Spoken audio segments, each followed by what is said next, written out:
মদিনার মসজিদে নববীর সামনে 10টা উট বুঝাই করা খাদ্য দ্রব্য আর মালামাল হাজির। জোরে বলুন সুবহানাল্লাহ।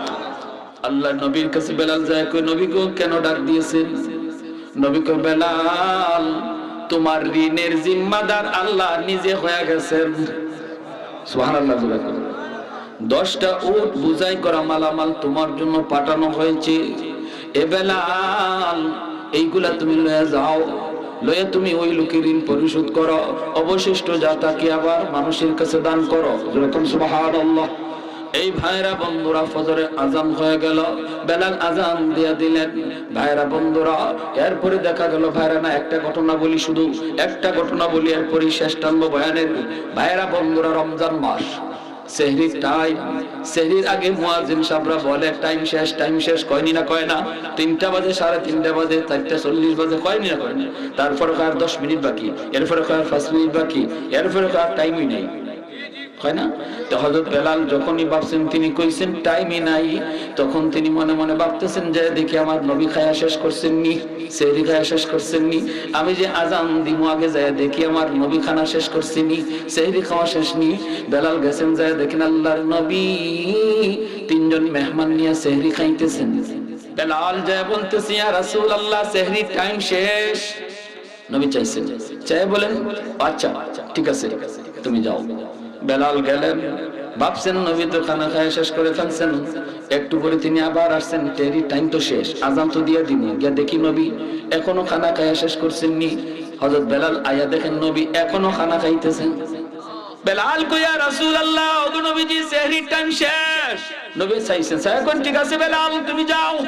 বেলাল আবার চলে আসছেন, তৃতীয়বার বেলাল গেছেন, যা দেখি এখনো নবী আছে না, খায়া শেষ করছি, আজান তো দিয়ে দিব। দেখেন আল্লাহু আকবার, এখনো নবী সেহরি খাইতেছেন। এইবার হযরত বেলাল ডাক দিয়ে কয়, ইয়া রাসূলুল্লাহ খোদার কসম, খোদার কসম গো নবী সেহরির টাইম শেষ। যেই মাত্র তিনি কইছেন নবী গো সেহরির টাইম শেষ, খোদার কসম, তখনই আল্লাহর নবী কয় তাড়াতাড়ি শেষ করো, আর কেউ খাইও না, পানিও খাইও না, যার মুখ যেখানে যা আছে এখানে রেখে ফেলাই দেবো। আমার বেলালে কসম করে ফেলছে, সাথে সাথে খানা আটাই লিছে, আটাই আল্লাহ নবী চলো চলো মসজিদে নববীতে চলো। ফজরের নামাজ নবী পড়াইলেন, পরে নবীজি মিম্বরে বসলেন, মিম্বরে বসে বলতেছেন বেলাল কাছে আসো। জোরে করে আল্লাহু আকবার। আল্লাহ নবী বলেন সাহাবীরা শোনো, আজ আমি সেহরি খাইতেছিলাম, বেলাল তুমি যাদেরকে দেখছো এর ভিতরে একজন ছিলেন জিবরাইল আমিন, যিনি আমার সাথে সেহরি খাওয়ায় মগ্ন। জিবরাইল আমার সাথে সেহরি খাওয়াতে ছিলেন। রে বেলাল তুমি যখন প্রথমে আমাকে বলছো নবী গো সেহরি টাইম শেষ, তখন জিবরাইল আমাকে কয় নবী গো সেহরি টাইম আরো আছে, খান। সুবহানাল্লাহ কোন না? তুমি কইছো সেহরি টাইম শেষ, জিবরাইলে কয় আছে, এজন্য খাইছি। দ্বিতীয়বার যখন তুমি কইছো সেহরি টাইম শেষ, তখনও জিবরাইল আমাকে কয় নবী গো টাইম আরো আছে, খান। তৃতীয়বার যখন তুমি আইসা কসম করে ফেলছো, তখনও জিবরাইল কইতেছে নবী গো এখনো কিছু টাইম ছিল, কিন্তু বেলালের কসমের ইজ্জত রক্ষার্থে আল্লাহ টাইম অফ করে দিয়েছে। সুবহানাল্লাহ। আরেকটু আস্তে কোন, সেহরির টাইম ছিল কিন্তু বেলাল কসম খাইলিছে। এত দামি মানুষ আল্লাহর কাছে বেলাল, ওই বেলালের কসমের ইজ্জত রক্ষায় জিবরাইল কয় আল্লাহ টাইমটা অফ করে দিছে। সুবহানাল্লাহ। ওয়ালাকাদ কাররামনা বনি আদম, আজন্য আল্লাহ পাক কয় মানুষ তোমাকে আমি এত দামি বানাইলাম, এত দামি, ফেরেশতার চেয়েও তুমি দামি। কখন? যখন তোমার ভিতরে ঈমান থাকবে, আমল থাকবে, যখন তোমার চোখ সঠিক কাজে ব্যয় হবে, কান তোমার সঠিক কাজে ব্যয় হবে, জবান তোমার সঠিক কাজে ব্যয় হবে, কান তোমার সঠিক কাজে ব্যয় হবে, জবান তোমার সঠিক কাজে ব্যয় হবে, তখন তুমি মানুষটা ফেরেশতার চেয়েও দামি, ফেরেশতার চেয়েও তুমি দামি। আর যদি তুমি তোমার চোখ কান নাককে তুমি যথাযথ কাজে ব্যয় না করো, যা দেখতেছো তাই বলতেছো, যা শুনতেছো তাই বলতেছো, কি কয় জানেননি? কয় যারে দেখি না তারে মানি না। কয় কারে মানো না? কয় আল্লাহরে দেখি না তাই আল্লাহরে মানিও না। তার একজনকে আহাম্মকের আহাম্মক তুই কি করছ? ফখরে বাঙ্গাল রহমাতুল্লাহি আলাইহি একটা একদিন কয় কি জানেন, নাস্তিকা কয় হুজুর, হুজুর এই মানুষে আর কত ধোঁকা দিবেন? হুজুরে কয় কিরম ধোঁকা দিই? কই যে মানুষ হুজুর একখান ফু দেন, তে আপনি একখান ফু দিয়ে দিলেন, বাতাস ছাড়লেন, এই বাতাসে কি হইলো? কি হইলো বাতাসে? বাতাসে কি হইতো? এরকম মানুষে আর কত দুঃখা দিবেন আপনারা? বললাম মুন্সি হল ফখরে বাঙ্গাল রহমতুল্লাহ আলাইহি বলতেছে, বাতাসে যে কিছু হয় এটা তুমি বুঝো না। কই বাতাসে কি হইতো? এই যে আমি আপনার বাতাস দিলাম, কি হইছে? দেখছেন কেমন নাটান নাটা। তো ফখরে বাঙ্গাল রহমতুল্লাহ আলাইহি কয়, তুমি যখন বুঝো না বাতাসে কি তা হইতে, তোমারে বুঝাই বুঝান। তুমি বুঝবা কেমনে? তোমার তো বাপেরই ঠিক নাই, তোমার জন্মেরই ঠিক নাই, তুমি বুঝবা কেমনে? কয় মেসব তো বেশি বেড়ে গেছে। এখন হে হাত সব গুছাই লিতেছে, হুজুরে ধরে ফেলবে, এলাকার মানুষের হাতে চেহারা লাল হয়ে গেছে, বডি ফুলে গেছে। এমনি মানুষ কি হয়েছে? কি হয়েছে হুজুরে জিগাও, অত বড় কথা আমারে কইছে। হুজুর আপনি কি কইছেন? হুজুর এখন না বেশি কিছু কইছি না, কইছি আর বাপের ঠিক নাই, জন্মে ভেজাল। পাবলিকে কো হুজুর একটু বেশি হয়ে গেছে। কি হয়ে গেছে? বেশি হয়ে গেছে। হুজুর এখন বেশি হয়েছে না। আমি তারে জবাব দিছি, বাতাসে বলি কোনটা হয় না, কোনটা যে হয় এটা বুঝাইলাম। কেমনে? কয় হে রে, হ্যাঁ কয় আমরা যে ফু দেই কোরআন শরীফ পইরা, এই ফুর মাঝে বলে কোনটা নাই, এটা বলে একটা ধোঁকাবাজি। আপনারাও কি তা মনে করেন না? এটা হ্যাঁ, গরপুরি রহমতুল্লাহ আলাইহি ফু দিতা ফুকরিত। শনি মঙ্গলবারে হাজার হাজার মানুষ আইছে বদলা লইয়া, বালতি লইয়া, মগ লইয়া, হগলরে হুজুরে ফু দিবেন কেমন কইরা? এজন্য হুজুরে ফুকুরের মাঝে ফু দিয়া যাইতা, আর কইতা ফুকুর থেকে পানি লইয়া যাও কি। আর মানুষে ফুকুর থেকে বোতল বইরে বইরে পানি নিত, খাম হয়ে যেত। এক লোকে একদিন কয় হুজুর আমার একই নয় না, আমি লন্ডন থেকে আইছি, আমারে একখান ফু দেওয়ার লাগবো খাস কইরা। কয় কেমনে? কয় আমার জগের মধ্যে কাছের একখান জগ লই আইছে, এই কাছের জগের মধ্যে ফু দিতে হবে। গরপুরি রহমতুল্লাহ আলাইহি বলতেছে, তোমার একই নয় না? কয় না হুজুর একই নইব কেমনে? ফুকির ইকুনার মাঝে আপনি ফু দিছেন, ই ফু হি কুনা যায় কেমনে? তো আল্লাহর ওলি কয় তোমার বুঝ হইব, তুমি জগটা ভালো করে ধরো, আমি ফু দিতেছি। কয় তো ধরলাম তো, ওই ধরছি এইভাবে। আমাদের উস্তাদগণ পাশে ছিলেন যারা দেখছেন, এইভাবে জগটা ধরছে, আর আল্লাহর কোরআনে আয়াত করে ফু দিছেন, দেওয়ার লগে লগে কাছের জগ টাস টাস করে ফাইটা মাটির পুরা পানি সহ উড়ে গেছে। তাহলে আল্লাহর কালামের মধ্যে আসর আসেনি না নাই? এই কথা বুঝাইবার লাগি ফখরে বাঙ্গাল কয়, তুমি বুঝবা কেমনে কোরআনে আয়াতে যে আসর আছে? তোমার তো জন্মের ঠিক নাই, তোমার বাপের ঠিক নাই। তখনই কয় হুজুরে কয়, আমি কেন কইছি এটা বুঝবা? তোমরা যারা পাবলিক আইছো তোমরা শোনো। হে বলে বাতাসে কি আছে এটা বুঝে না, এটা বুঝাইলাম। আমি যে তারে একটা গালি দিছি, এটা একটা বাতাস, এটা মারছিও না, আঘাত করছি না। দেখো একটা বাতাস ছাড়ছি, এর চেহারা লাল হয়ে গেছে গিয়া, বডি ফুলে গেছে গিয়া, হে মোটা হয়ে গেছে গিয়া, আমার দলিলিত। অথচ আমি তার মারলাম না, অথচ হাতও তুললাম না, একটা বাতাস ছাড়লাম। বাতাসে যদি তার চেহারা লাল বানায় দেয়, বডি ফুলাইয়া দেয়, একটা নাপাক বাতাস দাও, গালি। কোরআনের আয়াত হলো পাক, পাক আয়াত কইরা বাতাস ছাড়লে যে 100 নয়, এটা বুঝাইছি। বুঝে আসছে আপনাদের? জোরে কোন? আমি ওই মদিনা নগরী দেখবো, এই মদিনা নগরীতে প্রাণের নবী, আখির নবী, রহমতের নবী হিজরত করবে। তখন তো মদিনা নগরী হয় নাই, মদিনায় কোনো ঘর নাই, মদিনায় কোনো বাড়ি নাই, মদিনা নগরীর কোনো অস্তিত্ব নাই। এরপর সে বলে আমি মদিনা দেখবো, মদিনা দেখবো। উলামায়ে কেরাম কই সফর শুরু করে দাও। মদিনা নগরী কেমন হবে, এই মদিনা নগরীর চারপাশে কেমন হবে, মদিনার আবহাওয়া কেমন হবে, মদিনা যাওয়ার পথটা কেমন হবে, এর পুরাপুরি বিবরণ আল্লাহ পাক তাওরাত কিতাবের ভিতরে উল্লেখ করেছেন। যেই পথ দিয়া তারা হাঁটতে শুরু করলো, সেই পথের কন্ডিশন উলামায়ে কেরাম তারা তাওরাত কিতাব পড়ে আর উল্টায়, আর তারা কন্ডিশন মিলাইতে মিলাইতে একটা রাস্তা তারা পেয়ে গেল। পায়া বলতেছে এই রাস্তার কন্ডিশনে কয় এই রাস্তাটাই হবে মায়ার নবীর হিজরতের রাস্তা। সুবহানাল্লাহ, জোরে কোন। আমার নবীর শুধু জীবনী আল্লাহ পাক আগের কিতাবে উল্লেখ করেছেন, বিষয়টা এমন নয়। এ যুবক, তোমার আমার নবীর কোন রাস্তা দিয়া নবী হিজরত করবে, রাস্তার ফাঁস কেমন হবে, রাস্তার দৈর্ঘ্য কেমন হবে, রাস্তার কন্ডিশন কেমন হবে, কতদূর সোজা যাবে, কতদূর বাঁকা যাবে, এই বিবরণটা পর্যন্ত আল্লাহ পাক আগেকার নবীদের কিতাবে আল্লাহ উল্লেখ করেছেন। সুবহানাল্লাহ। কত বড় নবী, কত বড় নবী। এজন্যই নবী বলে আনা সাইয়্যিদুল আম্বিয়া ওয়া উম্মতি আফজালুল উমাম, আমি সমস্ত নবীদের মধ্যে শ্রেষ্ঠ নবী, আর আমার উম্মত হলো সকল উম্মতের ভিতরে শ্রেষ্ঠ উম্মত। কষ্ট লাগে আজকে আমার জন্য, আজকে ওই নবীর উম্মতগুলি তারা নবীর আদর্শ ভুইলা, নবীর তরিকা ভুইলা, নবীর নমুনা চাইরা, নবীর রং ভুইলা অন্য রং আমদানি করে, অন্য কালচার আমদানি করে, নিজের সুরতটারে বিজাতীয়দের মতো প্রেজেন্ট করে, রিপ্রেজেন্ট করে। অথচ কষ্ট লাগে রে যুবক, তুমি তো নবীর উম্মত হিসেবে ফখর করার কথা, ঠিক কি না?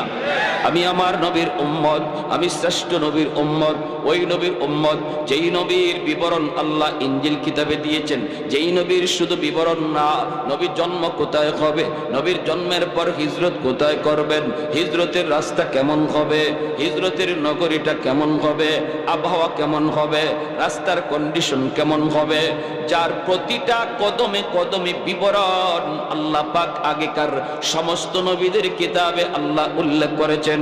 আমি সেই নবীর গর্বিত উম্মত। এটা আমার গর্বের বিষয়। আমি আমার নবীর রংটারে গর্বের বিষয়ে বলা দরকার ছিল, গর্ব করে বলা দরকার ছিল, এতে করে আল্লাহ আমার উপর খুশি হয়ে যেতেন, আল্লাহ খুশি হয়ে যাইতেন, আর এত সমস্যা আমাদের থাকতো না। সব সমস্যার সমাধান করতেন কে? আল্লাহ যদি খুশি হয়ে থাকতেন, আল্লাহ যদি আমাদের থেকে মুখ ফিরে না রাখতেন, তাহলে নাফ নদীর পানি আর মুসলমানের রক্তে লাল হতো না, ঠিক কিনা? আওয়াজ দিয়া বলেন, লাল হতো না। আল্লাহ যদি আমাদের উপরে রাজি থাকতেন। অতএব বর্তমান সময় আমাদের সবচেয়ে বড় করণীয় হলো আল্লাহকে রাজি করা। আল্লাহকে যে নারাজ করেছি, এই নারাজি থেকে আল্লাহকে রাজি করায়া আল্লাহর চেহারা আমাদের দিকে নিয়ে আসা, তাহলে আমাদের কোনো টেনশন নাই। দাঁড়ায় থাকবো ময়দানে একা, পিছন থেকে মারবেন আল্লাহ নিজে। ওমা রামাইতা ইদ রামাইতা ওয়ালাকিন্নাল্লাহ রামা। ঘরের অশান্তি, টেনশন নাই, সমাধান করবেন কে? আল্লাহ। ঘরে বাইরে আজকে মুসলমানের আগুন, একটাই কারণ, আমরা নবীর রং ছেড়ে দিয়েছি। এটাই একটাই কারণ, একমাত্র কারণ, নবীর আদর্শ ছেড়ে দিয়েছি। ব্যবসায় নবীর আদর্শ নাই, চাকরি টেবিলে নবীর আদর্শ নাই, নিজের ব্যক্তি জীবনে নবীর সুরত নাই, মসজিদে যাওয়ার ভিতরে নবীর আদর্শ নাই, বিবাহের অনুষ্ঠানে আমার নবীর আদর্শ নাই, কোনো অনুষ্ঠানই তো নেই, কোনো অনুষ্ঠানেই তো নবীর আদর্শ নেই। বরযাত্রী 3000, 4000, 5000 লইয়া যাওয়া, 300, 500, 700 লইয়া বরযাত্রী খাইতে যাওয়া, এটা কোন নবীর আদর্শ? এটা নবীর আদর্শ?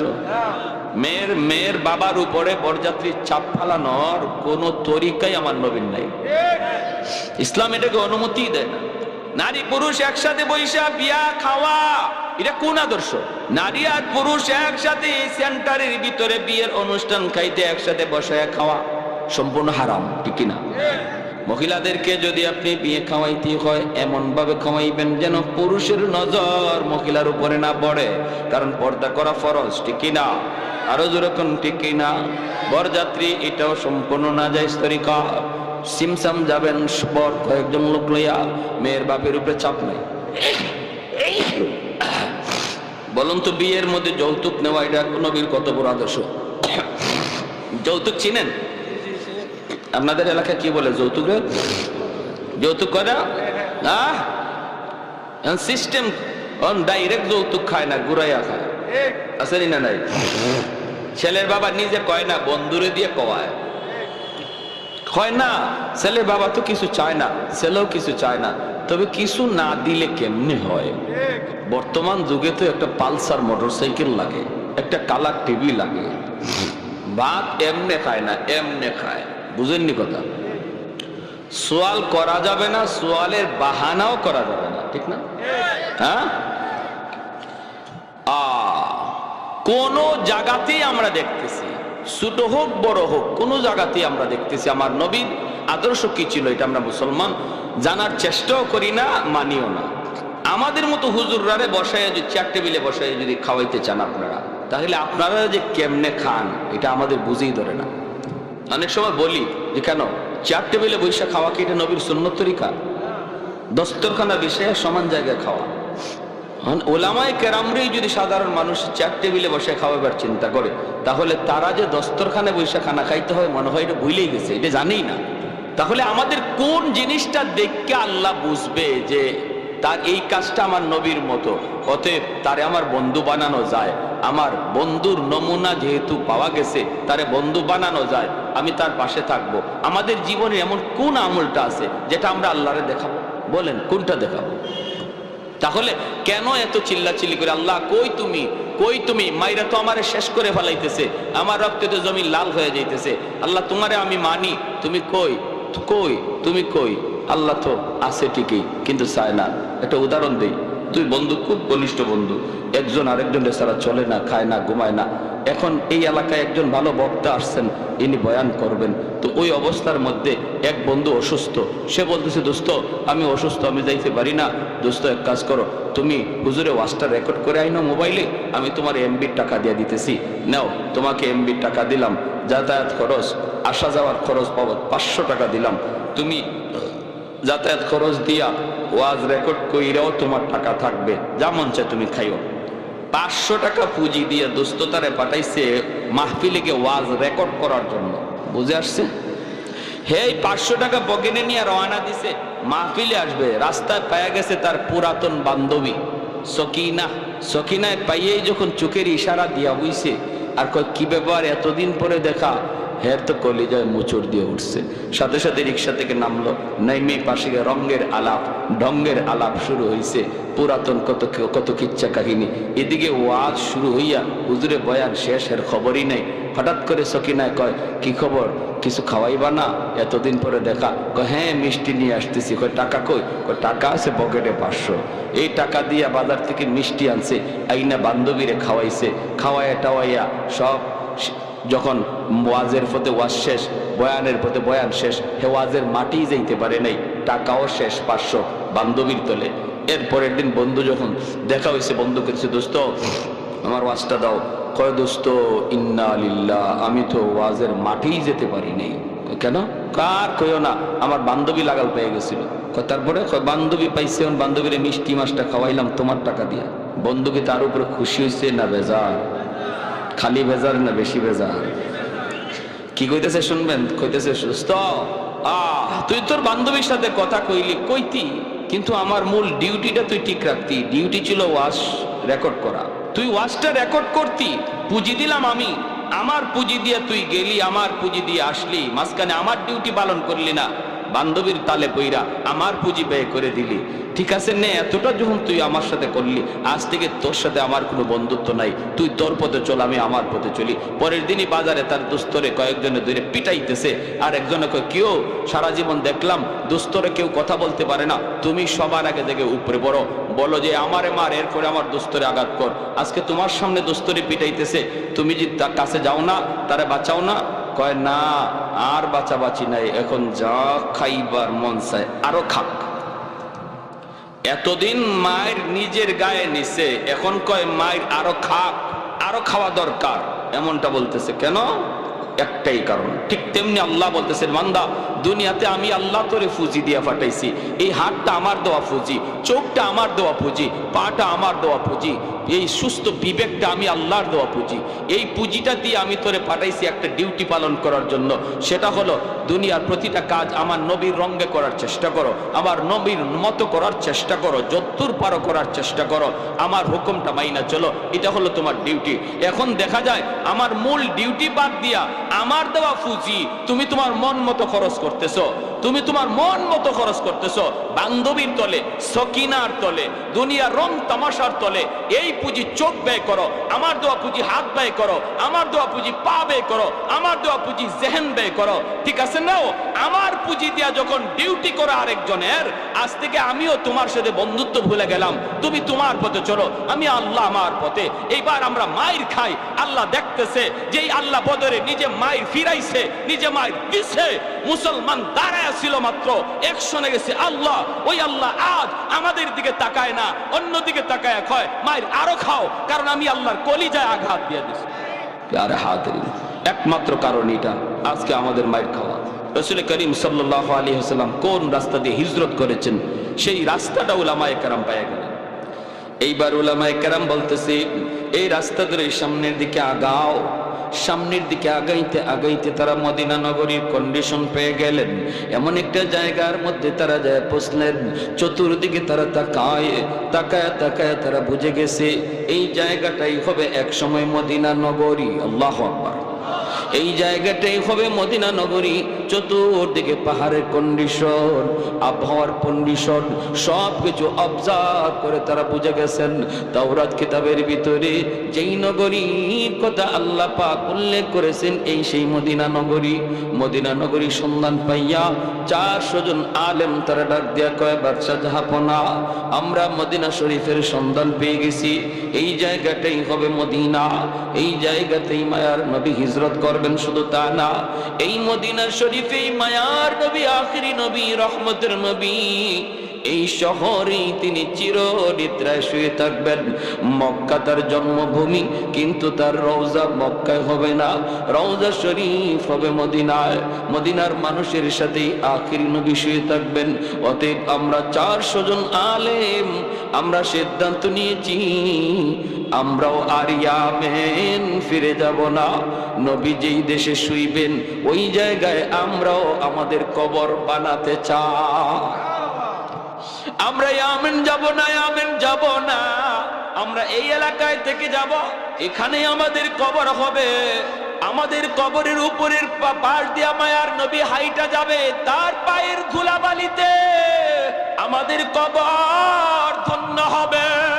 বাদশাহ কই, তাহলে আমি তোমাদের জন্য 400টা বাড়ি বানায় দেয়া গেলাম, 400টা ঘর তোমাদের জন্য বানায় দিলাম। আরেকটা ঘর বাদশাহ মনের মাধুরী দিয়া বানাইল। উলামায়ে কেরাম কয়, এই ঘরটা তুমি কার জন্য বানাও? কয়, আমি এই ঘরটা বানাইতেছি কার জন্য সেটা চিঠিতে লিখে যাব। আমার মায়ার নবী যখন হিজরত করে মদিনায় আসবেন, ওই দিন মদিনায় নবীর কোনো ঘর থাকবে না।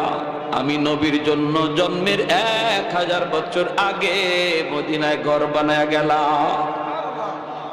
এই ঘরের তালা লাগাইয়া, তালার চাবিটা আমি স্বামীর হাতে দিয়া, আর একটা চিঠি লেখা বাদশা ইয়ামেন চলে যায়।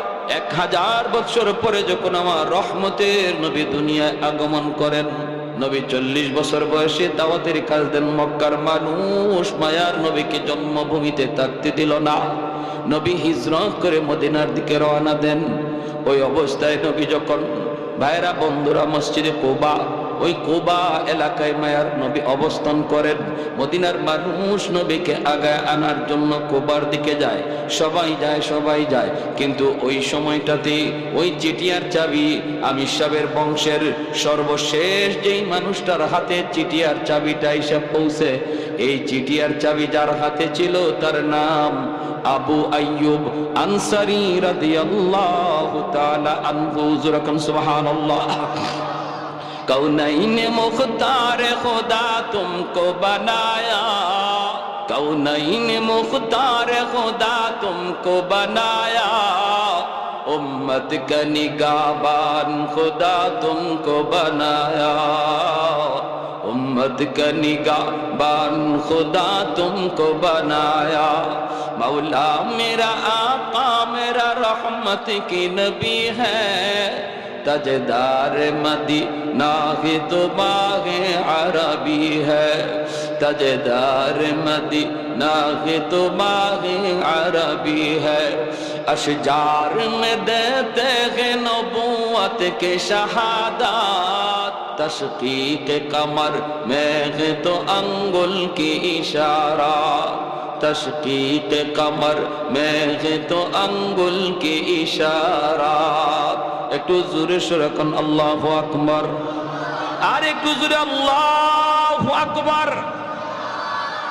ভাইরা বন্ধুরা, উলামায়ে কেরাম, 400 জন আলেমের কবর সেই মদিনাতে হলো।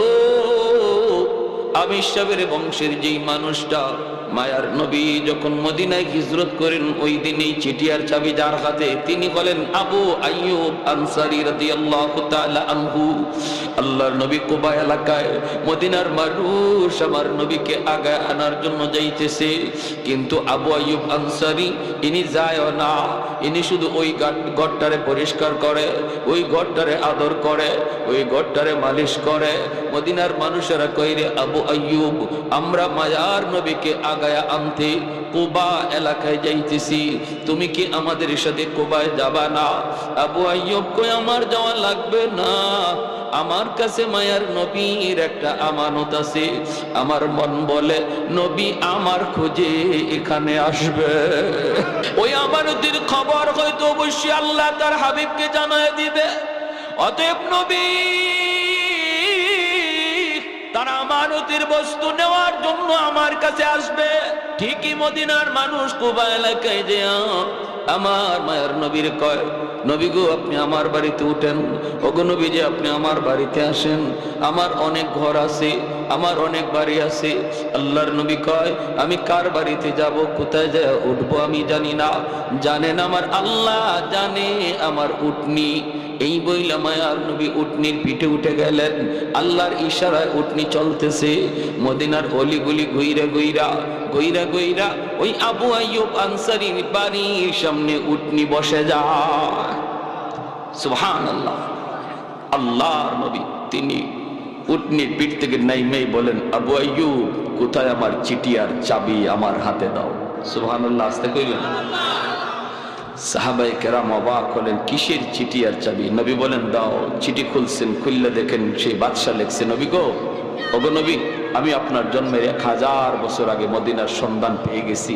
যদি আমি বাদশা না হতাম আমিও মদিনায় থেকে যেতাম, কিন্তু বাদশা হওয়ার কারণে দায়িত্বশীল বিদায় দেশে চলে গেলাম। আর মদিনায় হিজরতের পর আপনার একটা ঘর আমি আপনাকে হাদিয়া দিলাম। আপনার জন্মের 1000 বছর আগে আমি ইয়ামেনের বাদশাহ তুব্বাই আউয়াল হিময়ারি আপনার উপর কালেমা পড়ে মুসলমান হয়ে গেল। জোরে কোন সুবহানাল্লাহ। সেই নবীর উম্মত আমরা। আমি আমারই চিনি না। নবীর জন্মের 1000 বছর আগে বাদশাহ নবীর উপরে ঈমান আনলে মুসলমান হয়, আর আমি নবীর উম্মত হইয়া আজকে আমি আমারে চিনতেছি না, আমি আমার মতো চলতেছি, আমি আমার রঙে চলতেছি, আর আল্লাহ মুখ ফিরে অন্যদিকে বয়ে রয়েছে। ভাইরা, অতএব এই মুহূর্তে তামাম পৃথিবী জুড়ে এক চরম এক অশান্তি কাজ করতেছে। মুসলমানের দিকে ষড়যন্ত্র ধেয়ে আসতেছে। এই মুহূর্তে আমাদের সবচেয়ে বড় পাওয়ার আর অস্ত্র হলো আল্লাহকে পাশে রাখা। এ ভাই, আজ থেকে 300 বছর আগের ঘটনা। মালদ্বীপ নামে একটা দেশ বিশ্ব মানচিত্রে আছে। এই মালদ্বীপের মানুষ তারা সব ছিল মূর্তি পূজারী, অগ্নি পূজারী। ওই মানুষগুলি অগ্নির পূজা করত, আগুনের পূজা করত। এই মানুষগুলা তারা একদিন, এই মালদ্বীপের মানুষ জেলেরা বেশি বেশি এরা মাছ ধরতো, সাগরে নামে মাছ ধরতো। মাছ ধরতে নামছে জেলেরা, হঠাৎ করে তাকায় দেখি একটা কাঠের উপরে ছোট্ট একটা বালক, 8 বছর 9 বছরের একটা বালক কাঠের উপরে ভাসতেছে। অর্থাৎ একটা জাহাজ, সৌদি আরবের জাহাজ এসে ডুবে গেল রে যুবক। ওই জাহাজের ভিতরে যতগুলি মানুষ ছিল সবাই মারা গেছে, কিন্তু একটা বালককে আল্লাহ কুদরতি ভাবে বাঁচায় নিছে। যেই বালকের সিনার মধ্যে 30 পারা কোরআন। 7 বছর 8 বছর বয়সে কোরআনের হাফেজ হয়নি না হয় না? জোরে কর না, হয়নি না হয় না? 1 বছরও লাগে না, মাত্র 6 মাস, কোথাও 6 মাসও লাগে না, 3 মাসও হাফেজ হয়ে যায়। এটা বাহাদুরি করে সম্ভব? এটা কার দান? জোরে বলেন কার? হাফেজে কোরআন, হাফেজে কোরআন কাঠের উপরে ভাসতেছে। আল্লাহ নবীর দেশের মানুষ মালদ্বীপের জেলেরা নৌকায় তুইলা তারে বাঁচাইয়া বাজারে বিক্রি করবে গোলাম বানায়া। বাজারে উঠাইলো। মালদ্বীপের মানুষ তো এত সুন্দর নয়, কিন্তু এই বালকটা তো এত সুন্দর, পূর্ণিমার চাঁদের মতো চেহারা হবেই তো, কারণ আমার নবীর দেশে জন্ম, ঠিক না? বাজারে উঠাইলো, বিক্রি করবে। যে মানুষগুলা কিনতে আয় অনেক চড়া দাম চায়, কেউ নিতে পারে না। হঠাৎ করে একজন মহিলা, হিন্দু মহিলা, মূর্তি পূজারী, অগ্নি পূজারী, ওই মহিলা খবর পাইল মহিলার অনেক ধন আছে, দৌলত আছে, সম্পদ আছে, কিন্তু তার ছেলে সন্তান নাই, আছে শুধু একটা মেয়ে সন্তান। এই চিন্তা করলো মেয়েটাকে বিয়ে দেওয়ার পর স্বামীর বাড়ি চলে যাবে, আমাকে বৃদ্ধ বয়সে কে পালবে, আমাকে কে খাওয়াবে, একটা ছেলের তো আমার প্রয়োজন। অতএব এই ছেলেটাকে আমি যা পয়সা লাগে কিনে আনবো। মহিলা পয়সা নিয়ে বাজারে হাজির হয়ে গেল। জেলেদেরকে বলতেছে কত টাকা লাগবে, নেও আমার কাছে বিক্রি করো। বিক্রি করে নিয়ে আইসা কয়, বাবা তুমি আমার গোলাম না, তুমি আমার পুত্র, তুমি আমার ছেলে, আমি তোমার মা। হাফেজে কোরআন মহিলাকে আম্মু কয়ে ডাকে, বোনটারে বোন কয়, বোনও তারে ভাই কয়। চলছে সুন্দরের সংসার, সুন্দরী চলছে। হঠাৎ করে একদিন হাফেজে কোরআন দেখে মা কাঁদতেছে। মা তুমি কেন কান্দো, কান্নার কারণ কি? মহিলা কয় বাবা রে, ও বাবা, প্রতি বছর মালদ্বীপে সিডর হয়, জলোচ্ছ্বাস হয়। এক রাত যখন 12টা বেজে যায়, প্রতি বছর নির্ধারিত টাইমে নির্ধারিত রাতে মালদ্বীপে সিডর হয়। পানি আইসা বহু মানুষকে মারে, বহু মানুষের প্রাণহানি ঘটে।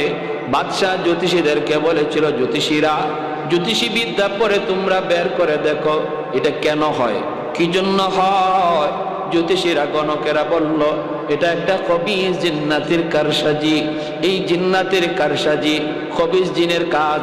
ওর কাছ থেকে যদি বাঁচতে হয় তাহলে সাগরের পারে যে একটা রাম মন্দির, এই রাম মন্দিরে একজন কুমারী সুন্দরী মেয়েকে প্রতি বৎসর এই রাতে রেখে দিতে হবে সন্ধ্যার সময়, তাহলেই সিডর হবে না। কিন্তু সকালবেলা মেয়েটাকে জীবিত পাওয়া যাবে না, সকালবেলা তার লাশ পাওয়া যাবে। বাদশাহ কয়, ক্ষুদ্র স্বার্থ জলাঞ্জলি বৃহৎ স্বার্থের কারণে সুন্দরী মেয়েদের তালিকা তৈরি করো, প্রতি বছর লটারি দেওয়া হবে। এই লটারিতে যেই মেয়েটার নাম উঠবে তারই আমরা মন্দিরে রেখে দিব। ওই খবিস জিনের ভোগ দিব, খবিস জিন্নাতের ভোগ দিব, তাহলেই সিডর হবে না। বাবারি এই বছর লটারিতে নাম উঠে গেছে আমার একমাত্র মেয়েটার। ও বাবা, সন্ধ্যা হওয়া মাত্রই আমার মেয়েটাকে ওরা জোরপূর্বক ধরে নিয়ে যাবে। এজন্য আমি মা কাঁদতেছি। বাবা বলো না, আমি মা কেমন করে সেটা সহ্য করব? আমি তো মা। কোন মা সন্তানের মৃত্যু চোখের সামনে দেখতে পারে না, কোন বাবা সন্তানের মৃত্যু চোখের সামনে সইতে পারে না। কত মা এমন আছে কয়, মালিক আমার হায়াতটা আমার সন্তানরে দিয়ে দিলাম, তবু আমার সন্তানরে তুমি বাঁচাও। মা হাউমাউ করে কান্দে। হাফেজে কোরআন কয়, মা টেনশন তুমি করো না, সমাধান আমি দেব। আল্লাহু আকবার, জোরে কোন।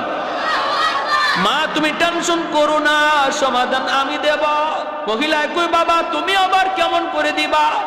হাফেজে কোরআন কই, মা আমার বোনটারে নানার বাড়ি পাঠায় দাও। নানার বাড়ি নানির হাতের পিঠা খাক, আর বোনের জামা কাপড় পরাইয়া আমাকে মেয়ে লোক বানাইয়া পালঙের উপর বসায় রাখো। ওরা আমাকে মেয়ে লোক মনে করে নিয়ে যাক, মন্দিরে রেখে দুক, এরপরে আমি বুঝবো আর জিনে বুঝবে। আল্লাহু আকবার। খবিস জিনের কত বড় শক্তি আমি দেখবো। মহিলা কই, না বাবা, আমি তোমাকে হাতছাড়া করতে পারি না, কারণ আমার মেয়েটা বিয়ের পরে তো চলে যাবে। তুমি তো আমাকে পালবে, তুমি তো আমাকে খাওয়াবে, আমি তোমাকে মৃত্যুর ঘাটে দিতে পারি না। হাফেজে কোরআন কয়, মা তুমি তো মনে করছো আমাকে জিনে মেরে ফেলবে, খবিস জিনে আমাকে খেয়ে ফেলবে, কিন্তু মা গো তুমি জানো না আমার সিনার মধ্যে আল্লাহ কি রেখে দিয়েছে। আমার সিনার ভিতরে 30 পারা কোরআন, যেই কোরআনের পাওয়ার জিন্নাতের পাওয়ারের চেয়ে 1000 গুণ বেশি। আরেকটু জোরে সুবহানাল্লাহ, আরো জোরে আল্লাহু আকবার। মুসলমানের আওয়াজে আল্লাহু আকবার। ভাইরা আমার, যেই মাত্র কই মা আমার সিনার ভিতরে 30 পারা কোরআন, আমার কোনো ক্ষতি হবে না গো মা, টেনশন তুমি করো না, টেনশন করো না। এই কথা বলা মাত্রই মা কই, বাবা বুঝি না তুমি কি কইতে চাও। কয়, মা এত কিছু বোঝা লাগবে না, যা বলছি তুমি তা করো, যা বলছি তুমি তা করো। মহিলা তো হিন্দু মানুষ, মূর্তি পূজারী, অগ্নি পূজারী, সে কোরআনের মহত্ব বরত্ব বুঝে না, জানেও না। সন্ধ্যা হওয়া মাত্রই সরকারি ফৌজ চলে এসেছে, দরজায় নক করেছে, টক টক করে। মা দরজা খুলে দিয়ে দেখে সরকারি ফৌজ। এখনই তোমার কলিজা কাইপা উঠছে, হায়রে আমার ছেলেটারে নিয়ে যাবে মেয়ে মনে কইরা, মেয়ে লোক মনে কইরা আমার ছেলেটারে নিয়ে যাবে। আমার ছেলেটারে আর মনে হয় পাবো না। মহিলায় কয়, রাম রাম রাম। হাফেজে কোরআন কয়, মা গো রাম রাম কইও না, রামে বাঁচাইবার ক্ষমতা বাঁচায় কে? আরে একটু জোরে কে? সব মারা গেল, জাহাজ ডুববে, বাঁচাইলো কে? আল্লাহ চাইলে পারেনি না পারে না?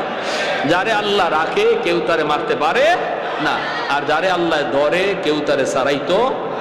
জোরে কোন ইন্না বাতুশা রাব্বিকা লাশাদীদ,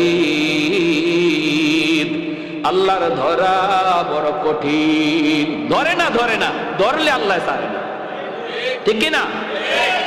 হুট করে আল্লাহ ধরে না, আল্লাহ সময় দেয়, সুযোগ দেয়, বান্দা দেখি এরপরে ফিরে আয়, এরপরে ফিরে আয়।